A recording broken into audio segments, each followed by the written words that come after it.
Buenos días, profesora. Mi grupo está conformado por Sebastián Sarmiento, Sebastián Rojas, Juliet León y mi persona, Jason Rodríguez.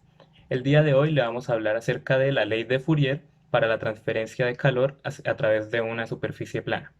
Entonces, lo primero que nos vamos a imaginar será una superficie plana, ya sea una pared, una lámina de aluminio, una barra de madera, y vamos a colocar una fuente de calor en un lado, la cual llamaremos el punto 1, y en el otro lado colocaremos otra fuente de calor, la cual llamaremos el punto 2.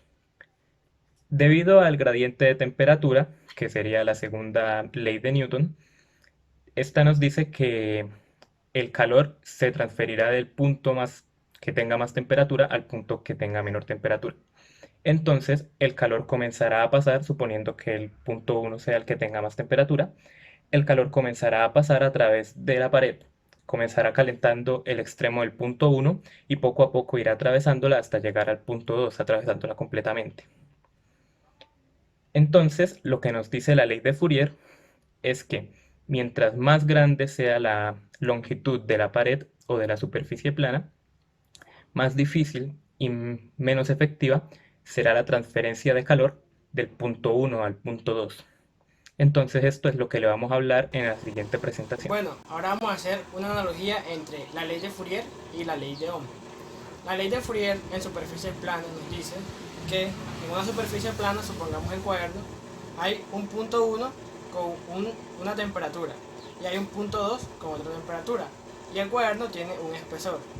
Entonces, la ley de Fourier nos dice que el flujo de calor es igual a delta de temperatura, que es la diferencia entre las dos temperaturas, sobre el espesor, que sería delta de X.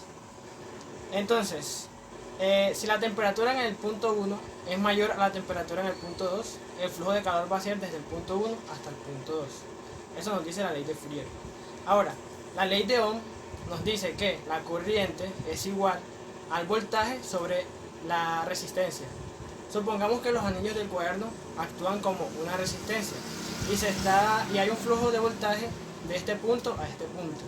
A la diferencia de voltaje que hay de este punto a este punto se le va a llamar diferencia de voltaje, mientras que a los anillos se les va a llamar como la resistencia.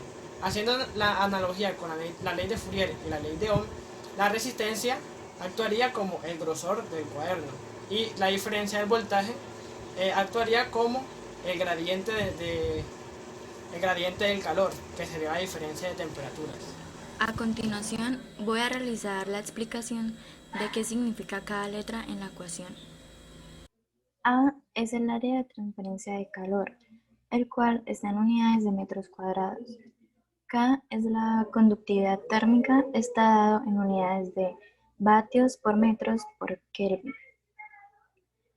Ahora, como tal, la ley de Fourier dice que la transferencia de calor, que está representada con Q, es igual a la diferencia de temperaturas del extremo 1 y el extremo 2 sobre delta de X, que representa el espesor, sobre la conductividad térmica y el área de transferencia de calor.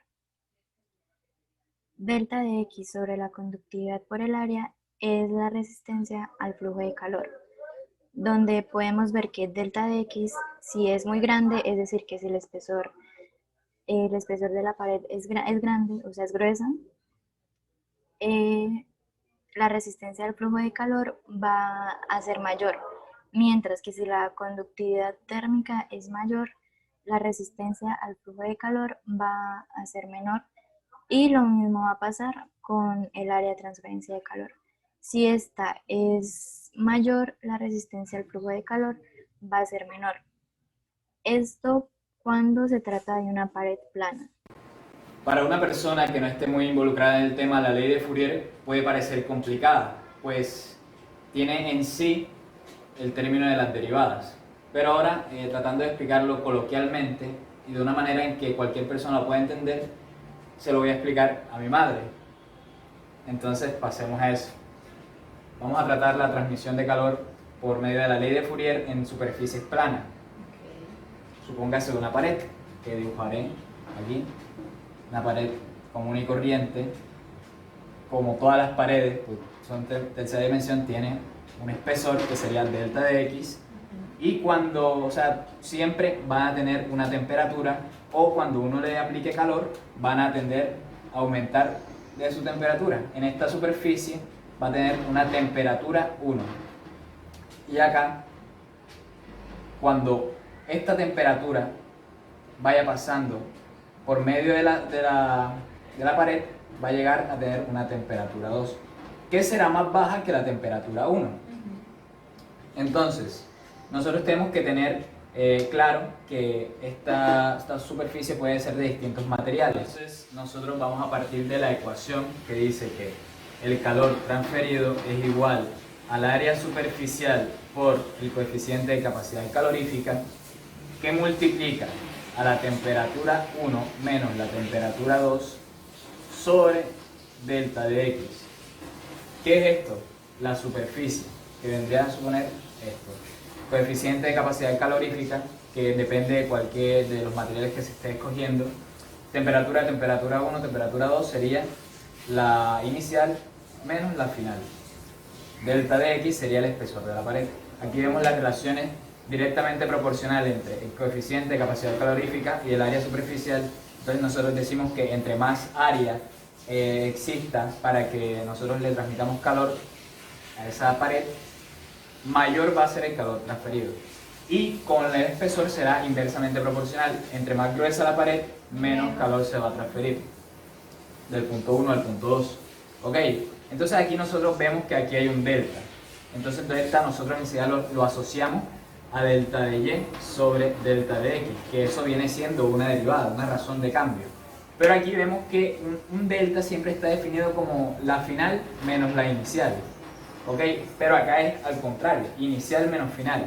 Por eso es que nosotros tomamos la fórmula y la multiplicamos por menos 1 para cambiar el orden de estas dos. Y quedaría el calor transferido es igual a menos área superficial por K por temperatura 2, que es la final, menos temperatura 1, que es la inicial, sobre delta de X. Entonces acá tenemos ya un delta que es final sobre inicial, que es de temperatura, delta de temperatura. Entonces la ecuación quedaría de esta manera. Quedaría menos área superficial por el coeficiente de capacidad calorífica por delta de T sobre delta de X. Entonces, ¿qué es lo que tenemos aquí? Aquí tenemos una derivada, que sería la razón de cambio, cómo cambia la temperatura a medida que cambia el espesor. Y ahí ya tenemos una generalización de lo que sería la ley de Fourier con las aplicaciones de la derivada en la ingeniería química.